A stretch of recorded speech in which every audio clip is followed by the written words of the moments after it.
How does a bastard, orphan, son of a whore, and a locksmith? I can't go any further. Someone else finish it. I can't go any further. I don't want to because I don't know what it is you're doing. I was doing the opening of Hamilton by Mr. Walken. Yeah.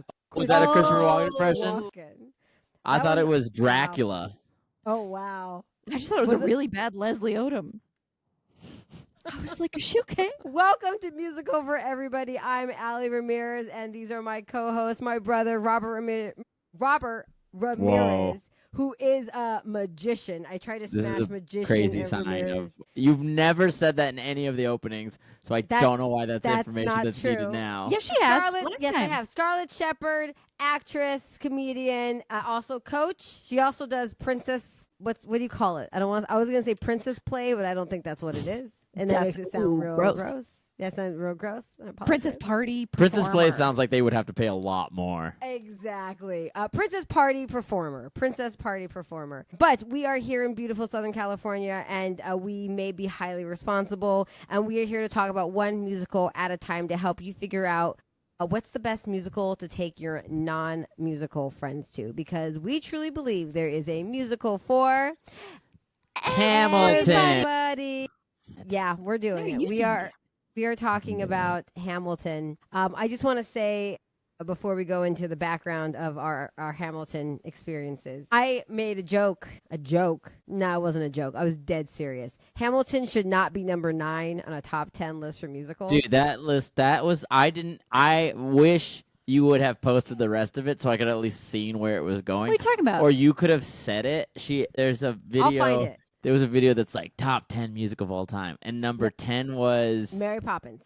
like Mary Poppins. Mary It's Po- just- no, it's it like was number 9 Mary Hamilton, Poppins. and then it cuts to Allison, and she's like, "That I don't trust this list if 9 is Hamilton." Yeah, I was floored. And if you want to know why, we're going to talk about it in this podcast on why I was so mad that Hamilton was 9. By the way, it started a huge fight on TikTok because that's what I think TikTok is for now. It's just people to argue with other people's opinions. Had a lot of support, I had a lot of people say, well, it's not as good as it looks, or just because something's popular means that it's not the best. And I hope those haters are listening to this podcast. I want you to listen to this podcast, and at the end, I want you to ask, you ask yourself, is Hamilton that good? The answer should be yes, and we will get into it. Yeah, I'm holding the microphone like Lynn does in the cabinet battles. Absolutely. Mainly because there was a post that was a picture of it, I and then a saw guy it. was like, "Somebody tell that guy can't even hold a microphone." But then if you just watched it, David Diggs also holds it like this, and so like It's clearly how you hold microphones during the 19th century. 19th? 18th? 18th? 18th. Because it's the 1700s. Although it becomes like, I think it spans into early 1800s. This musical spans a lot of years, and we're about to talk about it. Oh my God. Okay, I'm just gonna go first because I don't know. I'm older. I guess we'll just do that. I've seen Hamilton 2 times. You saw the live. Revolutionary War first. I was there. Me and Betsy. yeah. we Who's were ever like, seen the war gets to "Dang." go first. Yeah, and Betsy was like, "You want to sew?" And I was like, "No." And that was a missed opportunity. I really could have been a part of history there, and I just Yeah, really I have dodged a such bullet. sensitive fingers and needles. Hamilton. I've seen Hamilton twice. Both tours coming to Los Angeles. I saw the first one with my husband. I believe it was a birthday gift from you, Robert. I'll take it. Yeah, take it. I saw Hamilton.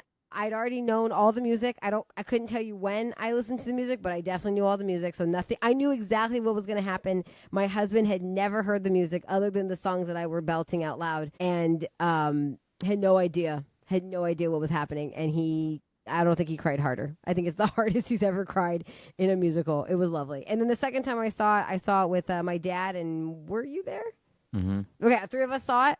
And then I've seen the pro shot. I want to say I've seen the pro shot at least 4 or 5 times. Like there was a moment where it just kind of went on in the background, but 4 or 5 times. That's my Hamilton story. Robert, you were there for the Civil War, so you go next. I saw the show on the first tour. Then I saw it. Was there anyone of significance in the first tour? Like, did Lynn come for Los Angeles or anything. Lin-Manuel Miranda. name I'm one sorry. you saw. I don't want to be a douche. Lin-Manuel Miranda. I don't know him personally. I've never met him. Everybody calls him Lane. I think you're fine. Looking at everybody else in the room, I've never met him. I think if he would have said Mr. Miranda, it would have been weirder. Oh, yeah, for sure. Was Mr. Miranda there? Was Mr. Miranda Your there? history teacher, Mr. Miranda. Mr. Miranda. I saw that at LA Tour. I saw it twice in Chicago. You auditioned for the show, yes? I've gone in twice for wrong roles, and then 3, and then I saw it 3 more times when it was out here the second time. The Bullet. He went out for the Bullet. He didn't get it. Oh, yeah. We don't like to talk about it too much. You just Anytime didn't there's look in the red lipstick, right? you know, he just really wanted that bullet, and they were like, I think he has an obsession with bullets to an unhealthy sense. Yeah, I own 3 Magic Bullet blenders. Oh my god! I'm so glad you went that direction in today's political climate. Yeah. Well, when I went to the audition, I wore a bulletproof vest. Smart. I thought you were going to say I own 3 guns, but you said magic bullets, and it made me laugh. That's really wholesome. Yeah, I think I've seen the show 6 times, and then that was when we saw the pro shot in the theater. Was the first time I'd seen it. Did you hear I that, know. listeners? I know. This was the first time insane. Robert had ever seen the Disney. Because I saw the Plus. show 6 times. You think I know? Do you think I am like? And herein lies the argument we had afterwards. I can't wait. I can't wait. I don't remember the argument. It's gonna be very funny. Scarlett, your relationship with Hamilton? You are. I'm a Vietnam vet, and the show speaks to me. I remember maybe 8 years ago, one of my very best friends, Jess, was like, "Oh my God, have you listened to Hamilton?" And I was similar to these people on TikTok. I was like, "I don't know, it's so popular." I was in my hipster era. I was like, "Yeah, I don't know." Yeah. And she was like, "Well, I found a bootleg of it." And she tried to show me this bootleg, and we got maybe halfway through the first act, and it was impossible to see or hear anything. And I was like, I think this is good, but I don't know. Yeah. And then I never really sought out. I never saw the tour. I never saw it live. I didn't see it for real until the pro shot came out on Disney Plus. And yeah, I cried very hard. I was very obsessed. It was also, I believe, the pandemic, so I was pretty hungry. Obsessible, obsession-worthy content. And then I think I've seen it maybe half a dozen times. I've seen the pro shot, and I saw it live for the first time on the West End a couple years ago. Okay. I was way up in the balcony. It was interesting to see it in a crowd full of Brits. Yeah, I bet. Yeah, but I would be anxious to see it live closer to sometime. A tour. Okay, so I think this really set it up. We're all going to go see Hamilton. We all know the stories. We all know the songs. And Robert's never seen the pro shot, which is like, what a treat. What a damn treat to not see the pro shot. I wrote down a couple notes because, actually, no, I wrote down one note. I'm looking at it right now. I wrote down one note. We'll get What'd there. you write? What is it? I wrote Psycho King, and I will go into detail on that. And it's very obvious. I guess let's start with Act 1. Let's start with it. The mini movie, beautiful. I was pumped. Yeah, the little intro video is great. I didn't know that was going to happen. I loved it. I heard it was. I didn't know what it was, and it was great. I had warmed up to sing, and then when it started, I just was like, no, I'm just going to sit here and whisper to myself some chorus parts. I wanted to hear every syllable. I wanted to hear every word. It was great. Yeah. loved I do it. think we were amidst fellow theater nerds, but I do think we Yes. all were just so overwhelmed by how much we loved it and how big it was and loud. We were all just like, Yeah, But that's the second time Alice and I have seen a theater piece shown in a movie theater. yeah. We saw saw Uncle Vanya. Vanya. Is it just Vanya? Yeah, We saw Vanya, which was at the Barclay in Irvine. yes, oh yeah. and And it feels like you are In a the theater. theater.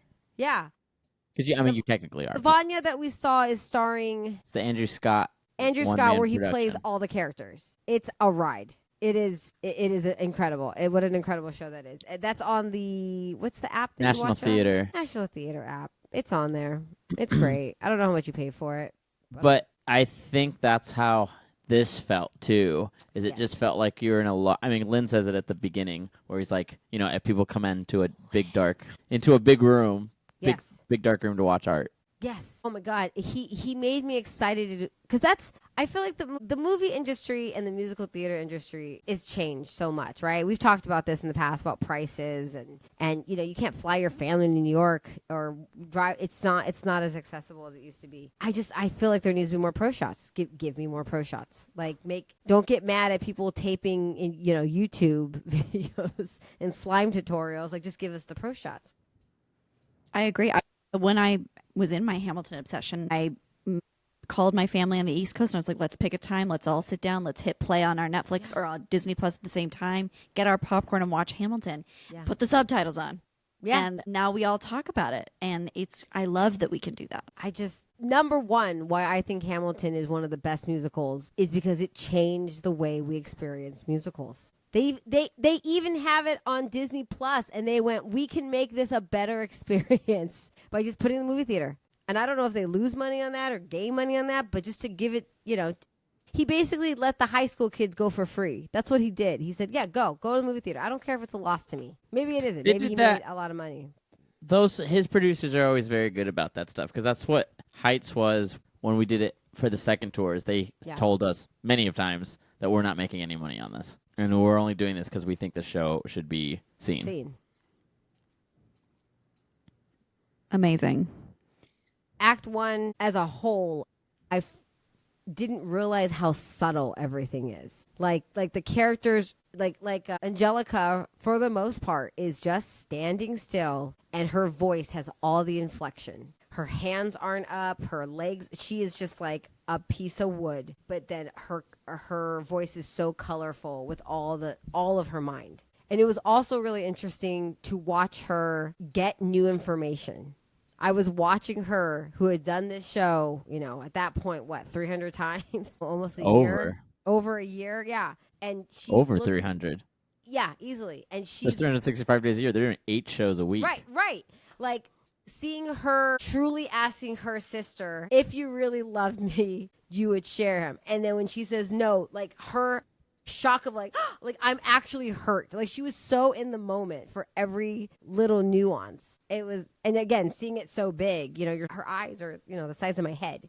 Like it's just, that was my highlight in Act 1. And you have a big head. And I have a big head. I got like a squid eye. My face like a squid eye. Squid eyes are big. No? Yeah. Yeah, they say a squid eye is the size of like a dinner plate. That's a pipe. But that's me. I could go on and on and on. Please.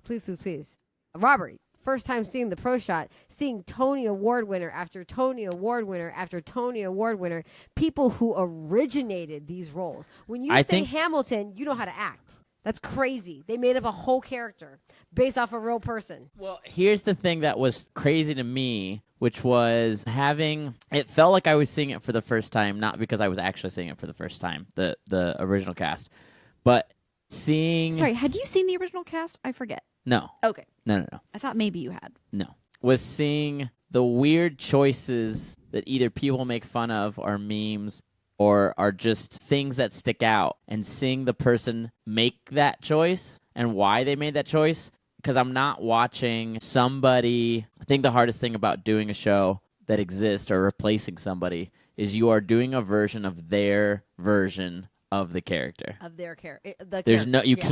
You can't not do that. You're not doing your version of Hamilton. You're doing your version of Lynn's Hamilton. Correct. In a way, because you're doing his blocking and everything. Correct. And it's based off of slightly his choices sometimes. So give me an example of like a weird choice that you've seen meme-ified. Leslie Odom Jr. being a narrator the entire show. It is constantly this tone of voice that he gives when he's doing any of the stuff that look folks love more. They go downtown. Like, it's so energetic and so crazy that anybody else doing it is just like someone who is just like, I gotta crank it up because this is kind of what Leslie does. And then you watch him do it, you go like, he's just such a good hype man in the story that he's telling that it's just like what he's doing.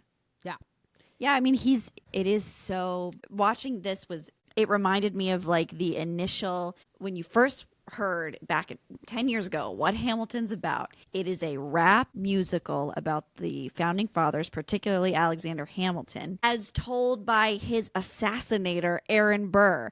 Aaron Burr is the narrator, which I think I don't forget, but like, Yeah. I you was kinda reminded forget. of that. Like, it's such a narrative choice to have someone's enemy tell their story to be the narrator. That'd be like, I don't know. I just realized that what you just said, and the narrator changes after he dies. Eliza becomes the narrator. Well, he does. They do a really good balance. That's why I think this is an interesting piece of theater, because I think the topic and how it's done itself are very amazing and genius. But like, there's so much craziness and creativity within the show that you're just like, Jesus, like, wow, how is Lynn thinking about this stuff and thinking about how to storytell this way?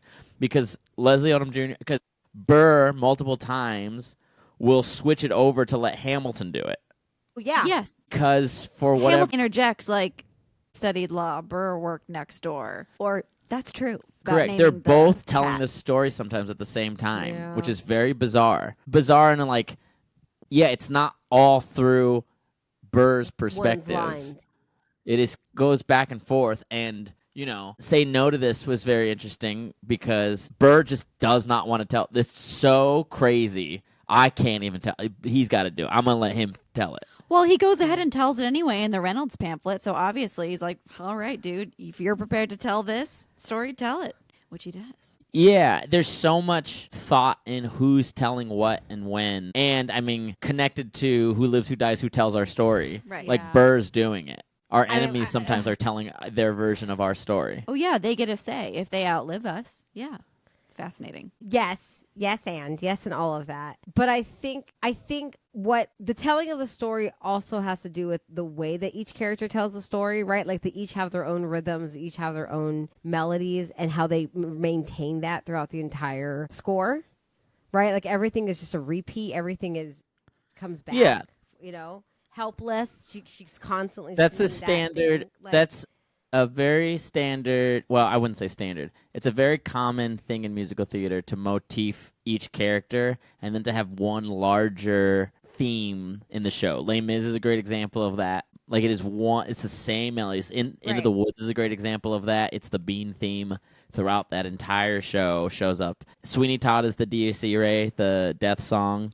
Is Yeah. thrown throughout entirely that show. Like Lynn is very smart in, I think, much better understanding in this than in The Heights of like there's a theme here and like how is he telling this story and how is he making it easier for us as a theater audience to understand it, because I think Yeah. the hip hop music can make you feel like you don't know. In that little intro video, Lackamore, you call Yeah. him Lack sometimes. Yeah, I'm gonna Alex call him Lackamore. Lack. It talks about, he's like, Lynn brought me this musical and he said, just remember these 4 notes. It's dun, Is B, F sharp, dun. G, Yeah.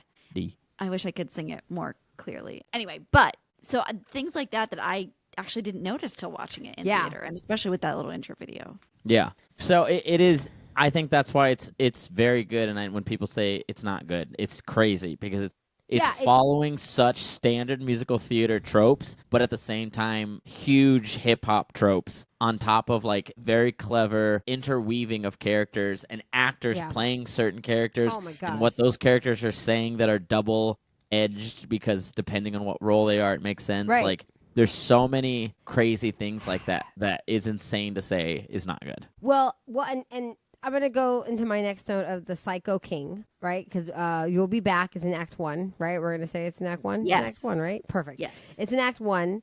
And Jonathan Groff, I believe he was nominated but lost the Tony to Taye Diggs, right? Because they were both supporting roles. What was Taye Diggs doing at the time? Jeffers. No, that's not Taye Diggs. Oh, David Diggs. David Diggs. Thank you. I apologize. Wow. I didn't I even know they had apologize. the same last name. I Wow. didn't either. Oh yeah, I didn't either. Yeah. No, that'd be no. Right, because he win it the Tony for best supporting? I don't know. I think he did, and I think Odom. I know Odom Jr. I know Leslie. he won best tone, and then that was the other great trailer, the Satisfied, the documentary, about Renee Goldsberger. Barry, God, I'm so Renee bad with Elise names. Goldsberry. Yes, it's a documentary about her and how Hamilton changed her life, but also the balance of work and every woman's journey, right? the balance we have to have with family and work. And yeah, that looked really good too. I'm excited to see that in the movie theater. Oh, here's a little unknown tip while we're waiting to see the Tony nominations from 2020. Yes, David did won. He did win, right? He won for Best Supporting. So that's who Jonathan Groff lost to, because they both can't win. Kind of shocks me, not to be like sassy. God, Jonathan Go on. Groff. I was gonna say, movie theaters. If there's a movie you want to see in the movie theaters, you have to see it in the first 2 weekends. That's what they record the most, to see if people like that movie, to make more of that movie, right? So if you're like, oh, I really like romantic comedies starring Sandra Bullock, well, then you better go the first 2 weekends so they can go, oh, this many people like watching this type of movie. But they only record the first 2 weeks. So just know that in general. If Those there's are a the movie times we live in. You don't just get a month of a run of any old movie. Correct. And if you don't care, like sometimes I don't care about movies and I just wait till I get them on Prime or on Disney Plus or wherever, then they realize I don't care. That's okay. But if you watch a lot of it because you don't care, then it changes, right? So either watch it a lot, either stream it a lot, or watch the first 2 weeks. Why did I get on this tangent? Oh, because Satisfied's coming out. I want to see it. But that brings me back to my original tangent, which is Jonathan Groff. Jonathan Groff has played the king like no other way I've ever seen anyone play that king, which is he stands perfectly still. He does not blink, barely moves, and is just shooting laser arrows through the wall. Like it's like he's not even there. I can't even do what he's doing. I'm going to try it. Like, he's just like zoning out. It's and then he's singing and it's perfect. And he doesn't blink. We were talking about this after. We're like, blink. He doesn't blink. And I've heard him say that crown was really heavy, which impeded his movements, and kind of he built this very like still performance sort of around that, which I think is fascinating. It's funny when he does make the moves later, but that for his only song is just him standing, burning a hole into the wall. It was incredible. I also cannot get over the brilliance of the fact that the King's songs are very directly inspired by Beatles chords and chord progressions. British invasion bands, pop rock. Oh, like, that's funny. It's got like everybody has like a Octopus's Garden vibe, like silly. Because that would be almost not the opposite of hip hop, but that would be across the ocean, right? Like that would be right. That's definitely not. Oh, that's interesting. If the king opened his mouth and rapped, it would be so dumb. I never realized that. What a cool device, and a little kind of like breather. Not that the rapping isn't great, but it is pretty intense, and it's so much information packed into such a short period of time. That having those moments, and I also think that you talked about Angelica being still. If she moved, I think she'd be out of breath. Satisfied has got to be one of the most challenging songs ever. I don't know. That's my opinion. It's so incredibly challenging. And you have to have so much air. I don't think she could move. She makes it look easy. She's hitting everything and you're feeling everything. And that was actually when I noticed it. But when Next to Normal, the musical, was available on PBS, it's not anymore. It's actually in movie theaters in the UK, but okay, we don't need that. Whatever. You don't think we have mental health problems, UK? We do. So send it over. But Next to Normal, the musical, is the exact same voice recording as what's on Spotify. So you're listening to the same performance. With Hamilton, the music that I've been listening to for the past forever is different than what we're watching. So I'm actually watching new choices than what I've heard over yes, and over again. Lynn records albums like they're albums. So like In the Heights is the same way. Like so Hamilton is recorded like it's a hip hop album. Like In the Heights, the opening is slightly faster than it is clicked in the score. And that's just to help so that you can hear it. Oh yeah, that too. So the opening number for In the Heights is clicked slower than it is on the album because it's not the same experience. He's not trying to get you to hear a musical theater album. He wants you to listen to it for it's recorded and edited like it was a full-on specific album of that genre. So, which is also nice because then you're seeing the actors make acting choices rather than album choices.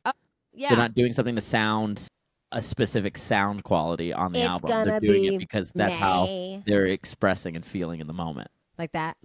It's gonna be May. Because you don't say May. Are you singing It's Gonna Be May? It's gonna be May. That's another episode I think he's that still. we'll be I doing. think that's still how Justin Timberlake would sing it. If I think he at an has NSYNC to. concert. I think it's how it's like they do, because otherwise it doesn't make sense. It's gonna be May. Seriously, You and just have Juliet. so We'll talk much about and it. We'll talk Juliet about in it. your soul right now. All I've been listening to is Anne Juliet, but that is for another. And Juliet's so fun. It's gonna be Anyway. May. Go back. Let's go back to. I'm not saying they're on the same playing field. I'm not saying that. I'm saying is Anne Juliet's a fun, heartfelt. I'm saying Hamilton changed the game. That's what I'm saying. Take my jacket off. I'm getting hot because they changed the game. I still believe the turntables are popular because of Hamilton. Oh, you're right. Welcome, Hadestown. You're welcome. You're welcome. Literally every show, whether or not it needs a turntable or not. Hamilton brought the turntable. So is it true. because it's like a radio, a turntable? Is that why? Is that why? Did you say radio? No, like a record. You know, Oh, 'cause it's like a record hip-hop. scratch. It's because it's hip hop. Is that why there's a turntable? I do wonder why there's a turntable. I mean, was it a device to, again, it's a really dense show. There's a lot of Yeah. words. There's a lot of information. So that much needs- information. It could have turned into a history lesson. So I think the turntable it's definitely a and history lesson. the beautiful choreography, which blows my brain, and I loved seeing it so big. I think it really makes it super watchable and visual. I don't think Hamilton's created the turntable. No, but like no, It but popularized it for it sure. I'm just popularized wondering, like, it. who came up because I think it's two pieces that sometimes move opposite. Yes, there's two Yes. sections of the turntable. Yes. I hadn't seen before Hamilton, that particular thing before. Yeah. Yeah, same. The only ones I knew about were the Into the Woods, the one that go across with Joanne Gleason's cast. Yes. Yeah, Bernard Joanna Peters. Gleason. Joanna Gleason, excuse me. Okay, so any other talk about Act 1? I mean, I think we're kind of proceeding into Act 2 anyways. Yeah. But Act 1, I mean, beautiful. Everything was phenomenal. Singing, dancing, the energy. So my thought is, I Go. watched this guy, Nick Christopher, who's Mhm. now doing Chess, The musical. the musical. The musical. Nick Chris. Chris Nick? No, it's Nick Chris. That's be stupid the other way around. He's Pirelli in the revival of Sweeney. Okay. He's doing Little Shop right now.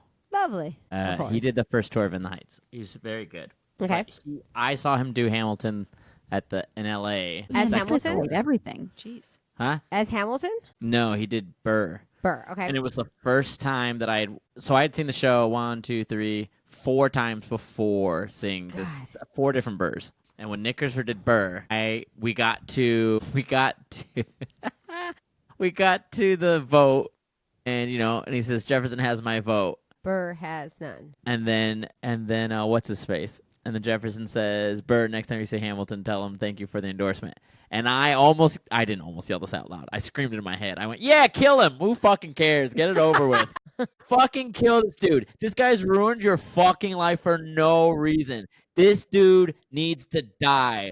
Burr, shoot him. Shoot him. I'm over it.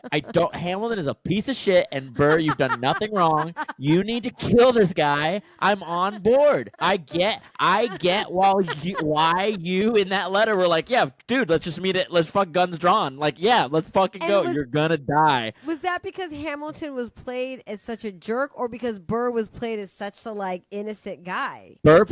Nick Christopher played Burr so like the protagonist Yeah. that I was like, yeah, I get it. Fuck that guy. I fucking get it.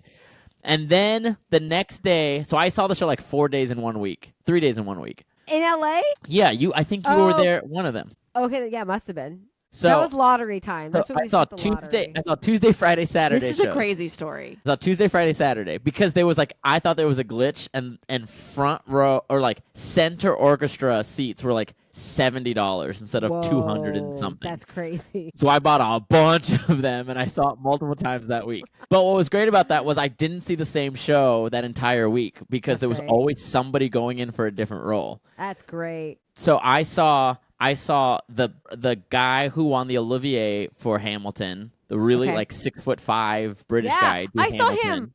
Yes. I saw him. Yes. That must So I have saw been the him show we do. were at. I Yeah. saw him do Hamilton on Tuesday. No, I Just saw pick a day. Nick Chris do Burr on Monday, Okay. and a swing went in for Hamilton.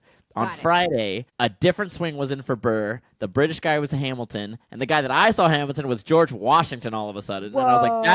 "That's crazy! How There's was it, no way though? that's gonna work." Hey, It did. That guy was seriously? great. George Washington is like my role I wish I could do. Like that what a great role. But also, it builds so well in the show, in the original cast. I feel like every time I've seen it, Washington builds up kind of well. You're just like, yeah, I am excited. But for some reason, the original cast, you're just like, oh, fuck. Oh my God, Washington's coming. Holy shit. Christopher Jackson is a revelation. I looked at the three of us. We all cried a lot in the theater, but particularly, and not just because he dies. No. Just Christopher Jackson. We just cried so much during the Washington stuff. Yeah, he's super. Yo, he's Christopher incredible. Jackson did not take this lightly. I want you to. But you're Lin-Manuel. Tell me that you're gonna. Tell me what part I'm gonna be. I'm Christopher Jackson. Tell me what part I'm gonna be in Hamilton. Tell me. You're gonna be George Washington. The first president. You want me to be America's first president? Yeah. The man on the quarter? Yeah. And the dollar bill? Yeah. You want me to be Mr. George Washington.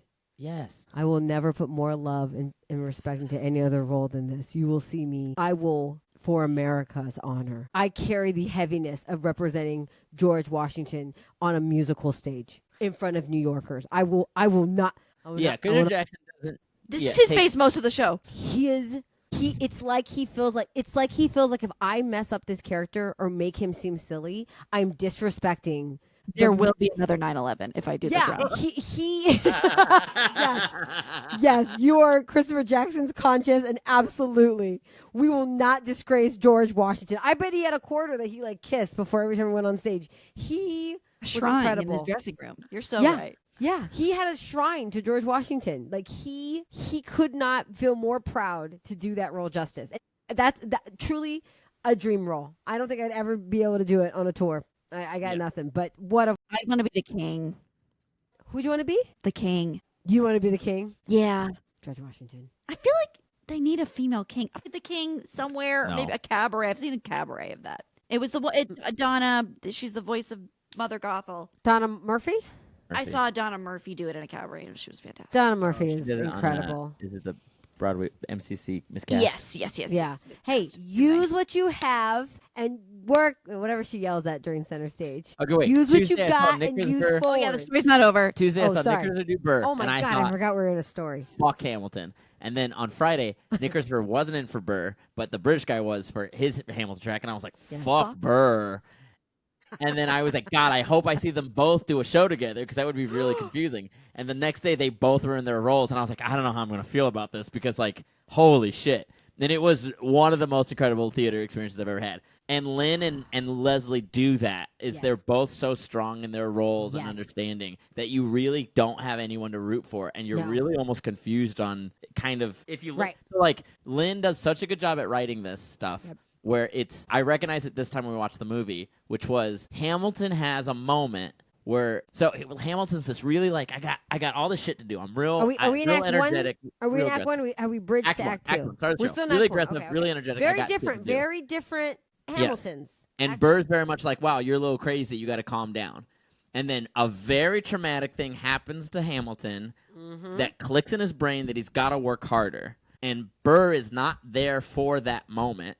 And so when Nonstop happens, the end of Act 1, Burr is bewildered and confused by how much Hamilton is for some reason working harder than he was, even though he thinks Hamilton's already a hard worker. Wait for it. He talks about how Burr talks about in Wait for It how Hamilton's just relentless and he's just moving so fast. And we get to Nonstop, and because he doesn't know about this whole thing with John Lawrence's death, that is the thing that catapults Hamilton to do more.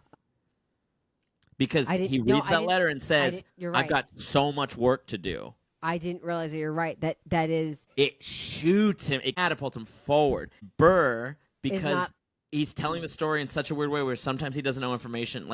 He's not knowing information in real time. The whole thing about he wrote the other 51 is is such this dramatic thing for Burr because he's going, what the fuck happened? Why is this guy working so much hard? He was already a hard worker. Right. And now he's just blazing through everybody, and it's frustrating because I just sang a whole song about how I wait. get what I want if I just wait for it. If I lie and wait, like Right. good things do happen to me. And now all of a sudden Hamilton's going twice as hard for no well, apparently to him for no reason. Right, because he doesn't. And then we get to Act 2, and the room where it happens, and Burr gets catapulted into, well, fuck, this is the thing that makes me work hard because now I know what it is, which is I want to be the one making these decisions. And I want can't something wait anymore. Right. This is the thing that I want. Right. Because even right when it gets to, it's the only time, Leslie Odom Jr. was the only Burr that reacted to this line, which was, it's in Room Where It Happens. It's right before the last section. When Get nothing if you Hamilton's wait for rap? it. Yeah. God if you help want, forgive me. I want to build something that's going to outlive me. What do you want, Burr? Yep, keep going. What do you Doesn't want, bother Burr? him. If you stand for Doesn't nothing, bother Burr, him. what do you Oh, fall? wait, no. It's right before that. it's shoot. I got what I wanted and I got what I got. If you got skin in the game, you play in the game. Yes. But you don't get a thing unless you play in the game. Or you get love, Get love hate for it. You get hate for it. You get nothing if you wait And the for it. echoes from the chorus, which is the same have him as forgive in his me. song. Yeah.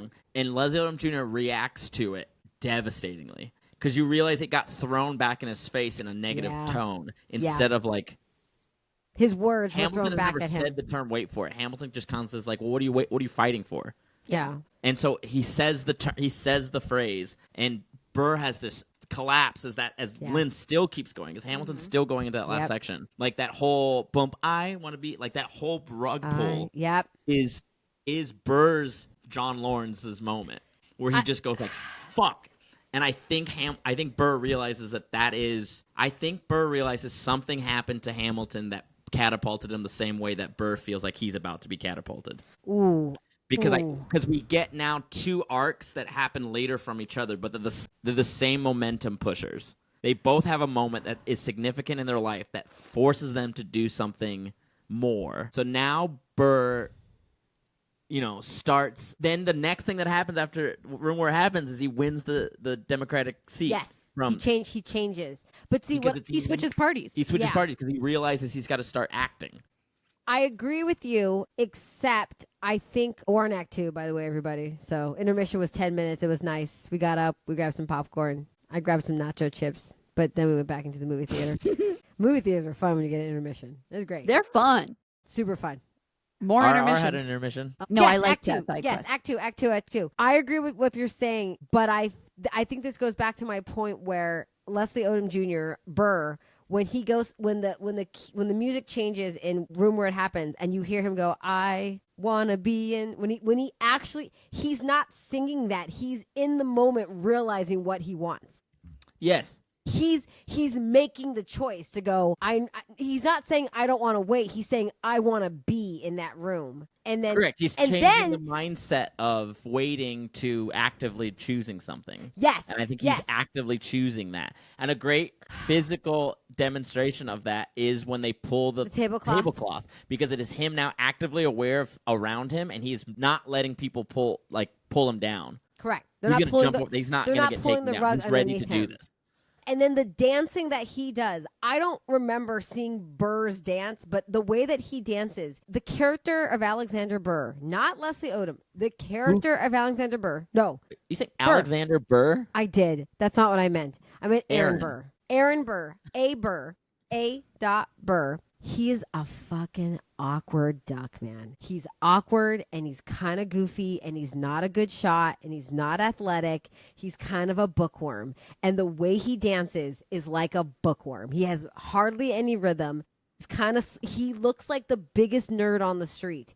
Leslie Odom Jr. is clearly not that. And he makes Aaron Burr that. He makes him his own character. Because I was like, who is this weirdo dancing right now? This weird nerdy guy that's going to change parties. Like, to me, he almost seemed like possessed. There are moments of Leslie Odom's performance that there are qualities in his vocal performance that sound kind of like island beat. Like there's thing he pronounces things almost like Jamaican sometimes. It's just a Leslie Odomism. It's just I don't know what that is, but I wish I could give you an example.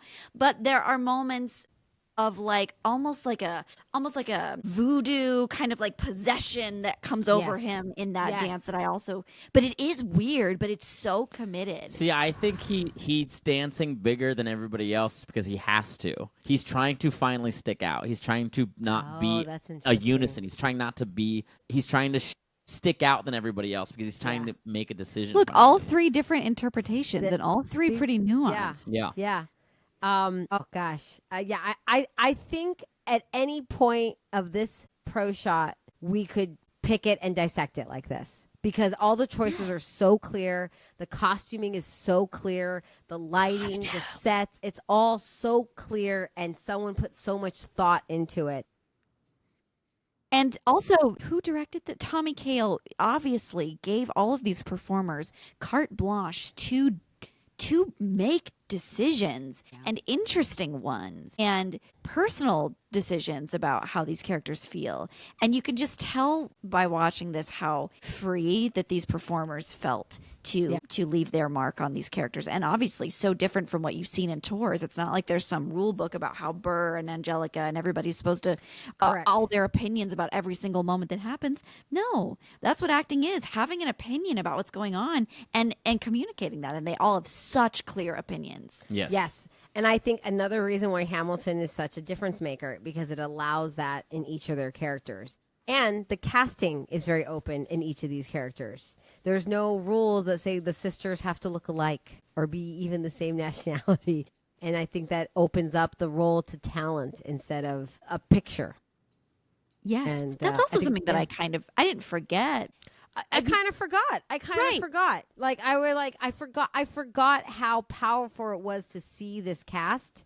Yes. Because it wasn't that long ago. I mean, personally, we grew up in West Covina. I remember when I was in college, which was 2005, 2007, they didn't want to have a black actress for the narrator for Joseph and the Amazing Technicolor Dreamcoat. Like, that wasn't that long ago when casting was like, oh, we need a white girl because this audience feels better. So to see that cast, that, you know, persons of colors of all these different ethnicities, it was shocking at the time. 10 years ago, that was still shocking. And I like to think that it's better now. Because even seeing the national tours, I love seeing dancers of all shapes and sizes and all ethnicities and all genders. I will say that we saw 3 great shows.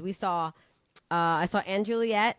All 3 of us saw Shucked. And we also saw Some Like It Hot. All 3 had an immersed cast of all different shades. And I just feel like that's so the normacy now because of Hamilton. We don't question that our lead is black or Indian or Hispanic or Asian. We're just like, that's a character. We're telling a story. And I think that in Hamilton specifically, I think there's these 3 very magical elements that combine that make it emotional and moving on like a really deep, like not your frontal lobe, like it hits you here.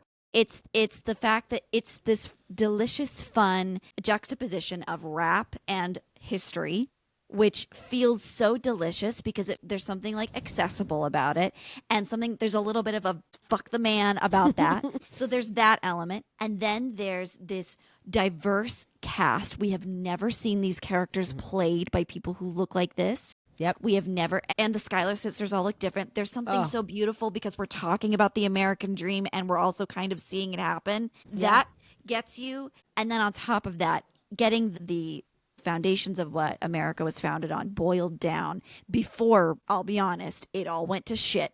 Yeah, you know what I mean? Yeah. I was very hit this time watching it in 2025 I am very inspired by the American Revolution and the sort of the myth of the beginning of America.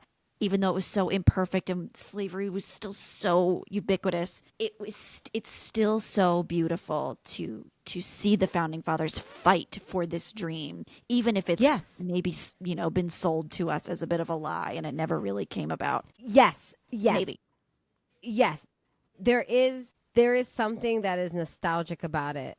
because it is a musical and obviously it is heightened in some ways, but this really did happen. We were a country under a king, and they didn't want, like, they fought for that. They fought for a freedom. They fought for an idea of something better. And the lyric, how does a ragtag army in need of a shower somehow defeat a global superpower? I mean, that encapsulates the Revolutionary War, I think, so well. It's an underdog story, which who doesn't fucking love and identify with that? Elon Musk. Sure. Bill Gates. Sure. I mean, No, Bill you know Gates what? might think I bet those guys both think that they were underdogs at some point. I think Bill Gates was. And Bill Gates probably was. Yeah. yeah, there's a funny in the show Succession. It's like in the 5th season. They're at like a really rich. God, we upper-class get it. party. We'll watch Succession. Jesus It's Christ. so good. But anyways, one of the guys turns to Greg and goes, "Oh yeah, it's okay. You can be yourself here. We all don't have to. We don't have to keep pretending we like Hamilton." And Greg goes, "But I like Hamilton." And he's like, "Oh yes, me too. Just love the Hamilton." And it's so funny because I imagine that's what elitist people might say, because there is something powerful about seeing people of color whose ancestors probably did not have a great experience during this time represent our history and show, you're right, the American dream. We're immigrants, we get the job done. Great line. Yeah. Fantastic line. What a fantastic line. Robert, any other last Hamilton Yes, thoughts? and when Election. Hamilton endorses Jefferson, Yes. that's his breaking point. But to me, Yes. that's the equivalent of the Mariah Reynolds thing. Like, that's Burr's Mariah Reynolds, which is I'm emotionally about something and I'm gonna do something, which is I'm gonna willing to kill Hamilton. Hamilton's death is his Philip's death, which is like my moral. What I just learned from this death is, fuck, why did I like this? I could have. This was pointless. This was pointless. It's sort of like Hamilton is reckless the entire time, and Burr's like, "Why are you being so fucking reckless?" And then eventually he's like, "Well, I'll be reckless too." Correct, and it bites him in the okay. ass. And it bites him in And the it's ass. the same thing with, like, why I cry so much that you felt me holding me in that movie theater, crying so hard, because the idea that Burr believes he can wait for things happen to him because he just waits for him, and great things happen for him. Yeah. He's put in the work, and now he thinks, I've done all the work, I've gone to college, I've done all these amazing things, Yeah. these Right. opportunities will come. They happen slower than with Hamilton, and that's what's driving him crazy, that Hamilton stuff's happening so fast, Right. and he believes that you should wait for it. And then when he finally decides he's going to be active and reckless like Hamilton, even when he's campaigning openly, and Hamilton says, how do you feel doing that? And he goes, I'm exhausted. I believe that's significant because nobody was campaigning at that time. It wasn't like a thing. So, Sure. so he was actually like doing something that no one had ever done before. So like you're campaigning, like nobody does that. Yeah. It was just kind of word I of think mouth. to Burr, he thinks he's moving as aggressive and making Correct. trying to be as productive as Hamilton was. Correct. And realizing, fuck, this is an exhausting thing. Yeah. And so, if you watch the election and you watch that last moment where Burr's on one side and Jefferson on the Yep. other side, there's a huge moment that Burr knows Hamilton's going to say he's going to vote for Burr. You can see it. There's this great moment where he's just like, I've got this. I've worked so Yeah. hard. I've done everything I'm exhausted. I'm to the point of Right. exhaustion because I've worked as hard as I can. Right. The guy who is not my best friend, the guy I kind of hate, but I've known forever. But I know is he impressed. hates. I know he hates the other guy, so he's Greg totally is gonna impressed go that I've for worked him. so hard, and he hates Jefferson so much that I've got this. And there's like this one little moment where he kind of goes, it's only visually, but Leslie Odom Jr. does this great job of, like, right before he announces who's endorsing. He like inhales, ready for his Yeah. victory. He like Yeah. ready. Yeah. But then there's this moment of Yeah. like, maybe he's not. No, he's going to. Like, you can see that there's this moment of like, I've got my this. gosh. But it's such a great real moment, which is there's a little doubt that Yeah. this guy that is not your friend, Yeah, it's gonna fuck you over, he's and he gonna fuck you does. over. And Leslie Odom Jr. does this great moment of like, oh, maybe he I won't. don't- You know what? No, maybe he will. And then he Wait, does wait. it. and it's He like, 100%. No, wait. He 100% thinks Hamilton's his friend. He does. There is no doubt in his mind. No doubt. ooh. No doubt. I don't think he thinks he's his friend. I think he thinks it's somebody he's known for a long, somebody It's No, not 'cause his acquaintance. It's his because- friend, but not in, I think, the term you would use for describe friend with each other. No, They're I not, think they're, he they're thinks They're civil. colleagues. They're colleagues. It's as no, long as I colleague he's think known. Burr thinks that's his friend because Aw. he said you stole the seat, and he goes, we have to fight, and he's like, why? I don't think why we can't be friends anymore. Like he even says it, like why can't we be friends? I think he truly thinks Hamilton's his friend. Yeah, Burr Like, is truly. Burr doesn't have the same relationship to feelings and emotions that Hamilton does. To Yeah. me, it's like Burr wants to be in the room where it happens because that's an ego want. Not that that's a bad thing. Everybody has an No. ego. Hamilton is an ego. Burr is motivated by ego and power and optics, and Hamilton is truly moved by the desire to create a financial system, to build a country. I just think that, I think the story is about how if your heart is just a little to the left of the right place, you're not going to get where you need to go. But I would say that Burr is slightly motivated by emotions because of his death of his parents. And I think that's why he Theodosia. wants to look powerful as for his parents. He's like, I need to be president because I promised my parents I would do good. I need to do good. Not because I want to be president, not because I want to build this country. I want to be president. Yeah, that makes sense. And so, like, there's this. I don't think that makes him a villain. I just think that makes him, he's sad, He's a Yes. sad guy. I think he I think wants it's to. I think people can identify with both people, and there's nothing wrong with identifying Yeah. with either their mindsets. I mean, Lynn says at the beginning of the beginning of the movie, which is like this show's about two paths. One is taking action, and one is waiting. And for Lynn it. has said in a few interviews that he believes he used to be a Hamilton and he's aged into a Burr. And he says, I think that is what happens to a lot of us, which I think is a fascinating take. That's how I feel right now. It's the struggle I've been having. Is that I feel like I'm now waiting for things because it feels like I've done everything I can and have done, and so Yeah. now things should just show up. right. Right. That's also the time when sorry, I keep jumping in. I think that's people tend to also no. get conservative as they age, which is a weird phenomenon where a lot of times you're a progressive young person, and then as you age and maybe you get a little more risk averse, you want to wait for things to happen. You don't want to waste things. You have the weight of the time sunk into things that you have tried to do. So then you want to conserve and save. And then you register as a Republican, and then maybe you get extremified by Fox News, and you're scared that things are being taken from you. Sorry, I'm going to shut up. No, it's a great. No. That's why I think the show is so great, and people who don't, I think they're just not watching it because But here's that the thing, dynamic though. is so incredible. Before we go down more of this dynamic, because I do want to keep talking about this, I feel like it's the opposite. I feel like 10 years ago, I would make a video and I'd be like, well, that's dumb. And I'm not going to put that video up because I'm going to get 10 views. And now I make a video and I'm like, that's dumb, but I'm going to post it because I don't give a fuck. Good. And I feel like I feel like it's just like, I got to get stuff out there, right? Like I got to get a podcast. I got to get the video. I have to get whatever I knew creatively because that's it. I don't have any more time. That's it. I'm 40 is 40. I'm not getting something younger. really impactful happened to you, Allie, about 10 years ago. Any ideas what that might have been? What changed in your life? Like 10 years ago, like these two new people showed up in your life. Hamilton came on. Is that You were was twin it, was sons. It Burr? Was it Burr and Hamilton? Is that what we're talking about? Yes. No, you're right. I've heard that motherhood can change women's brains to make us more resilient, a little more brave, a little more. It definitely changes our brains. Yeah. I don't know if it does the same More thing creative. to everybody. I don't know that, but I do know it changed my brain for sure. Yeah. Burr and Hamilton. It's very interesting that you see, are you a Burr or are you a Hamilton? I think I'm going from a Burr to a Hamilton. I think I'm starting to take more into what I want to do because right now my plate is full. I cannot add any more things to my life. I'm very tired, but I'm so fulfilled right now in so many different aspects. I want to be there. That was my 20s. I was hustling. I was grinding. Yeah. And now I'm like, shouldn't I be reaping what I've sowed? I'm like you. Yeah. Well, that's the thing Yeah. that's so devastating for me watching Hamilton is that, the second he endorses Jefferson, it is Burr's nightmare of I did all of this work and it was literally for nothing. Yeah.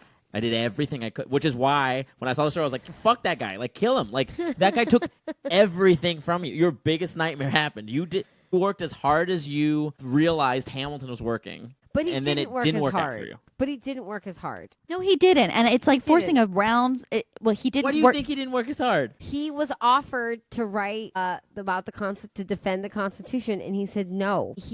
That's because we're still in Act 1. We're at the end of Act 1. But I'm still saying though, he had Listen, I'm gonna be honest with you. I in my 20s tried to be an actor, but I didn't really try. Like I thought I was trying because I like went to workshops and like interned for agency and like took classes at UCB. But I wasn't like trying to my full potential. I wasn't trying to learn Spanish. I wasn't running every day.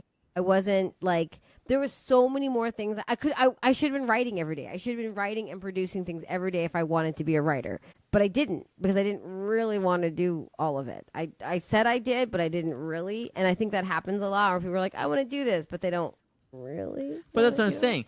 I think that's what he was doing, but he did make a change and decided I need to stop doing this. In Act 2, he made a change. And I'm saying he worked as hard as he could where he was exhausted from you're campaigning right. You're right. and doing all this stuff. You're absolutely right. Fucked. But also, Burr maintains a fairly healthy and balanced personal life with a wife and daughter.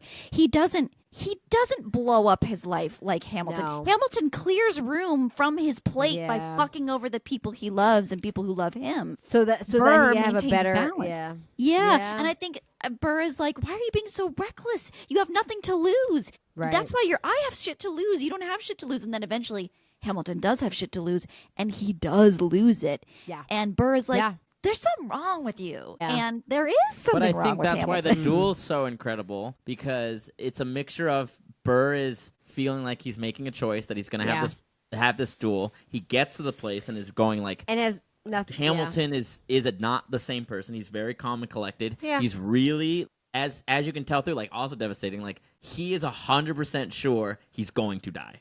Burr is 100% sure that Hamilton's going to kill him. Yeah, he's better at shooting. He's methodically fiddling with the trigger. He's got his glasses on. Like his son died here. His son died here. Like Burr realizes when they get there that he's like, I'm going to die. So why do you think Hamilton fakes him out like that? Is he faking him out? Is it a last minute decision to point? No, he's going to shoot the gun. He's 100% going to shoot the gun. I think Hamilton's going to. I think Hamilton. No, he says he pointed his gun in the air. He fiddles with the trigger. He puts on his glasses, and then that is also our interpretation of it. The interpretation that Hamilton had the honor to shoot up. That is Lin-Manuel Miranda's interpretation of Hamilton's character. That wasn't written down in like a Burr diary. I don't know. By the way, after this happened, Aaron Burr hid out in Parkersburg, West Virginia, my hometown. And I have the chair where he hid behind. Really? He hid on Blennerhassett Island. He was trying to create his own militia. He got real weird. He got real weird after this. And he lost everything. And he hid out in Appalachia. And I have advocated for my hometown to create an Aaron Burr festival for 15 years where we reenact this duel. We have an Aaron Burr. Yes. And we have a whole colonial. That's neither here nor there. Parkersburg, a tourism board, if you're listening, downtown PKB. Please, I'll help you. You can play Hamilton in the movie theater. I will play Hamilton. But that's where I think the show... Allison Ramirez will play Washington. Thank you. You're welcome. She'll do it with honor. History has its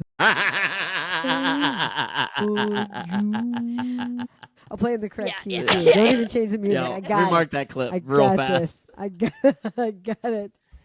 But I think, like, when people say the show, they don't like Hamilton, it makes no sense to me because there's such deep, moving things about their personality as humans that is just insane. And that for me, Burr's ride is so much more better than Hamilton's because it's incredible. Just so back and forth of like so many wild. It's so much more emotionally pleasant to watch Burr because he goes through, I think, so much more. Hamilton just feels like, all those crazy things happen because he's fucking reckless and like crazy things are gonna happen in his life because he's making crazy choices. So like, but Burr is trying to be so not that, but then he's trying and then he's not, and he's trying and he's not. Then at the end of it, he just gets fucked. Now Leslie Odom Jr. doesn't react as big. Nick Christopher was really on, if not crying when he was doing, and now I'm the villain in your history books because it was this really devastating thing of just like, I fucked up, so I'm gonna cry now. Yeah, it's over.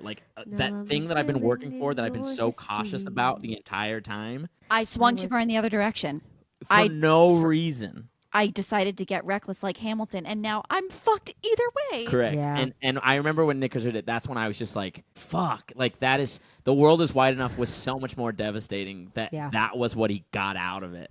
Was Do like, you think I could have. Do you think this is hard for any ex-presidential candidate? Like, do you think Hillary Clinton she just has a hard time watching this musical? Like, do you think Al Gore is like, yeah, I get it. You lost an election. I get it, buddy. Truly, I think so. So doing chorus line right now, I just had a really good conversation with Yesenia, our choreographer, who she's in her 50s? She's gorgeous. 40s? Yeah, late 40s. Doesn't look a day older than when I met her 20 years ago. Yeah. And we had this great conversation about chorus line, and I don't want to give too much because Scarlett doesn't know anything about the show. I can't wait. But while we're here, let's plug it. Chorus line, where is it at? It's at Valverde Stage, which is in Fontana. It's in their annex. It's this weekend. Was that 20? I gotta look at my calendar. The 20, 21st, 27th, the 28th. Beautiful. 4 days, 6 shows. Chorus line, Come From Away is at La Mirada Theater. It's September 19th to October 12th. Going along with this, We Love America, Hamilton, Come From Away. It's not even about Americans, but it makes you feel so prideful. Prideful about humanity. Oh, my God. Have you seen Come From Away? I'm going to see it if you want to go with us when we see it. It's I do. delightful. I have a pro shot of it. Really? Yes, it's on Apple TV.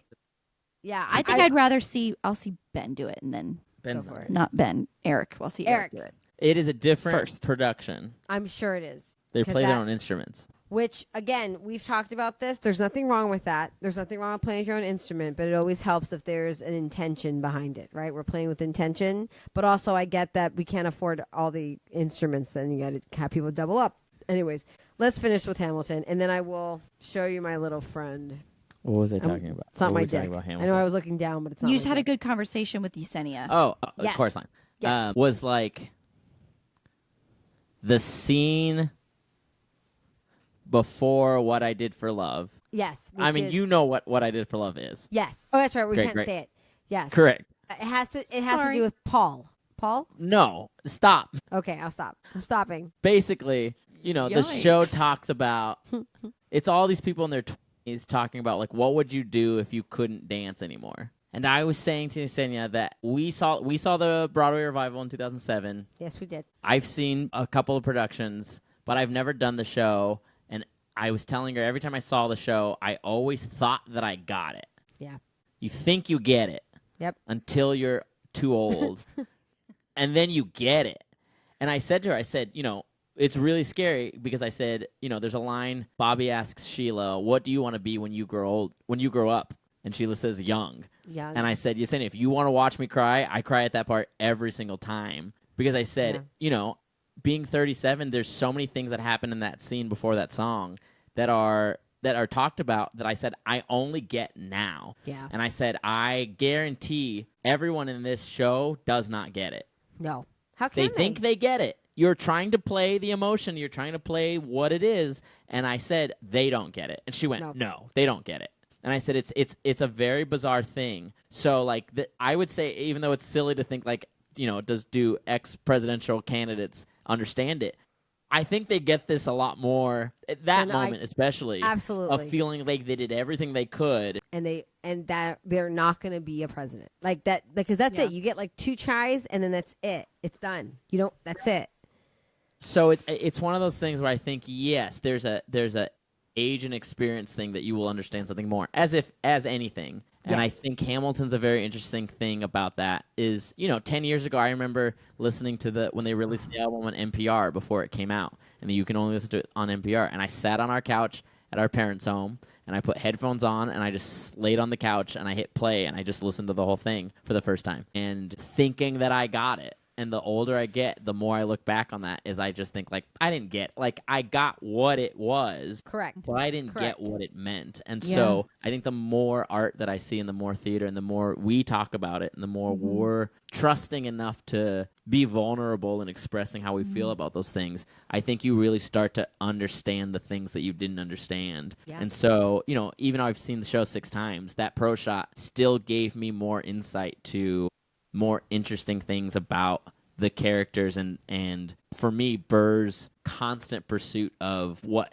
this monster that Hamilton is running at such a fast pace and how it's affecting him. And I just think if somebody says they don't like Hamilton, I think that's the craziest fucking thing I've ever heard. I agree. Yeah. It's crazy. I identified with Hamilton in my 20s when I was, or my early 30s also, just like hustling and grinding and maybe not putting friendships or people first, putting this really intense dream of being an actor before almost any. It was the first thing I thought about in any decision. Yeah. Because it kind of has to be. It's a bit of a toxic industry. And then the pandemic hit, and then I lost a parent, and then the strikes happened, and then the industry kind of collapsed. Yeah. And it's like, yeah, I agree. I think as time goes on, this is one of those musicals you can go back and visit and feel differently. And I think people don't like it because they don't like the style of the music, whatever. They don't like the choreography. And to me, that's where you go, like, then you're not actually seeing the art, which is what those characters are going through. And there's just the music and the choreography is just storytelling of that story. But if you looked at what the story was, you would recognize that it is an incredible piece of art that Lynn created. That one guy went, I think I know what the show is, and then wrote a fucking musical about it. Who choreographed it? Andy Blankenbuehler, who did. The more musicals I see, the more I do believe that there is a musical for everybody. And that also means that not every musical is for everybody. I went back and forth, not back and forth, but somebody on TikTok was telling me that Shucked was not their favorite musical, that they didn't like it at all. And I thought Shuck was hilarious. Go and watch that episode. And they were like, yeah, but I do like Six, and I like Hadestown. And he named a couple other musicals, and I went, yeah, you like musicals. And there obviously must be people who don't like Hamilton. I don't understand it, but I respect it. I don't respect it. I think there's something in shows, musicals that are super popular, and I think if you look at them, that you recognize that it's the story that people are identifying with. Like Hadestown is a great example of that. That show's still running and it's still amazing. Story. Because it is something we can identify with, and I think every time we go to it, we find some nuanced thing that we're experiencing in life that we're seeing on stage. And I think some shows, I think Kiss of the Spider Woman is a great example of. I can't wait. Something that's, oh man, it's so heavy, but it's incredible to see the story of what these characters are doing and their choices that are making and their struggles that, yes, maybe you can't identify because it is pretty specific. Yeah. But the specificity is what's kind of beautiful about it. It's what Fun Home was to me. I didn't see Fun Home. I saw the tour, but I didn't listen to it. It was another show I walked in blind. It won the Tony for Best Musical, Walked in Blind. Yeah. And was completely blown away by it because I remember after the show being like, I'm not going to see this again. I'm not going to listen to the album. No. But I'm so happy that I got to see this person's story. It is not my world. It's not anything that I'm struggling with. It's not those, but it's so beautiful to watch maybe what someone is going through. And there's probably other people that are identifying with the specificity of that show. And I think that's where those shows don't become popular because they're too specific and we don't have enough people who are open-minded into watching stories that aren't about them. Yeah, and I think that's okay. Hamilton and Hadestown is so commercial because I think it's very easy to identify with those things. But I think that's why they're good. So people who say, if you say you hate Hamilton, fuck you. And if you say that as well, that you hate Hamilton, that's okay. That's okay. I would love to hear what you do like, because I think you're right. I think with musicals, it is art, and art is to be appreciated and experienced, and you can decide, if that art is worth visiting. Because there definitely are musicals that I've only seen once that I never need to see again. And movies. Movies is another form of art. There's movies I've seen that I'm like, I don't need to see that. Honestly, Frozen. I watched Frozen on Disney Plus. I don't think I need to watch it again. It was wonderful. I loved it, but I don't need it. I don't need it. Any other last? We're going to wrap this up. Any last sentences? You're shaking your heads for those who are listening, audio only. They are shaking their heads no instead of saying no. Allison and I both noticed Paul Tazwell of Wicked fame nowadays. Yes, did the costume Oscar award winning. He also won the Tony for Hamilton. For Hamilton. God, those costumes are brilliant. We could probably talk a whole other hour about the costumes, about how they change over the time period as it changes, the corsets change. We noticed. You'd think they're wearing the same costumes for a lot of it. They're almost never in the same costume. They're not. There's so many dresses. Anyway. Beautiful. Yeah. Robert, go ahead and finish your last thoughts. I'm still listening, but I'm just gonna. Oh, I don't have. That was it. I don't have something. any of the thoughts. She's getting the thingy. Oh, she's got a surprise. She's got You a think it's corn? surprise. Man, if this is a whole bit where you pull out corn, you win. You win. We'll never do a bit again. If you pull out corn right now, We'll do a bit again. Why is it so evil? It's actually his name is Cornbread. Gosh, he's so cute. Cornbread is a full breed Maltese. He was rescued from a very, very bad situation. Him and like 400 other Malteses were rescued from Oklahoma. Baby boy. Okay, we're driving over right now. He is 8 months old. And this is like his first time in the world that's not like in a puppy mill. So Los Angeles got 11 Malteses, different ages, different sizes. He's an older one. He's 8 months. So far, so good. He understands what a puppy pet is, and he's so sleepy. Give me cornbread. Look at him. Oh, you just sleep. I want to put some butter on that He cornbread. looks like a teddy bear. But if you're interested, him and his brothers and sisters are at Wags and Walks. Honestly, these guys are going to go quick. They're so cute. He loves to be held. He likes to be in the room with everybody. He's like, look at him. He's like, he's a baby. Oh, my God. His tongue is permanently out. He's so I know. I just woke him up, but he'll be okay. But he's at Wags and Walks. His other brothers and sisters. It's not like he's got work early in the morning. That's true. What do you care, man? What do you care? I know he's going to wake me He up. does. You got to make the biscuit. You gotta make That's the cats. biscuits. Oh yeah, that is cats. It's okay. He a good boy. Yeah. So this was Hamilton. It's on Disney. It's in theaters until the 18th. So this is coming out Tuesday. So you got just a couple more days to catch it in the theater. It's on Disney Plus. You can watch it if you have Disney Plus or Hulu with Disney Plus or what other. There's so many ways to have Disney Plus now. It's insane. Even if you've seen Hamilton 6+ times with you varying can cast watch it. members, you need to And- see this pro shot movie. And I don't want to be sexist, but I'm assuming the people who don't like Hamilton are men. That's what I'm assuming. I could be wrong, but I'm pretty sure that's the case. So, ladies, just put it on in the background. Just put on Disney Plus Hamilton. Just put it on the background. Just get a couple of songs on there. They'll come around. I'm sorry. And they'll start sobbing. And they'll start sobbing. That's what it is. They don't want to sob. That's It's really true. what it is. Come From Away, La Mirada, September 19th to October 12th. That's going to be phenomenal. And Juliet is at Seagersums in Orange County. September 20th, Sound of Music sing-along at the Hollywood Bowl. I will not be going to that. I don't think I'm a big enough fan of Sound of Music, but it's a beautiful, I know, it's a beautiful movie. It's coming to theaters. If that's your people, go to your people. Go to your yodeling people. Rocky Horror Picture Show, the 50th anniversary at the Forever Hollywood Cemetery, October 4th. Or the 2nd, it's that first Saturday. I definitely have tickets to that. That's going to be a dang treat. So if you're into that movie, that's there. I think. And A Chorus Line is going to be in Fontana, opening September 20th.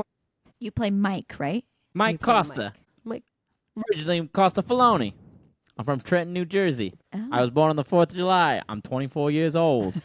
I don't do it like that. I don't do a New York accent. I was like, that was good. I wasn't mad at that. That was a good Leslie Odom. There you go. There you go. Can you At do the the students Leslie in the Odom one more comments time? just to watch him talk. Oh, my Christopher. That was Christopher Walken. Oh, that's right. I'll try it though. Oh, I guess I need another line from the show. Want to wait. No. I want. Yeah, I wanna be in the room where it happens. A little better. I like where yeah. it happens. Want to be in the room where it He does happens. the whispers and he does low Seriously, voice sometimes. if everyone just watched Severance, this is spot on. This is spot on for Christopher Walken. Will you do Jeff Goldblum does the opening of Hamilton? Go for it. The opening? Yeah. Dun dun dun dun dun dun dun. Do-do-do-do-do. How does a bastard orphan? Yes, an orphan from the Bahamas. Ladies and gentlemen, get your tickets, make your plans. Thank you and good night. Believe you made me do that.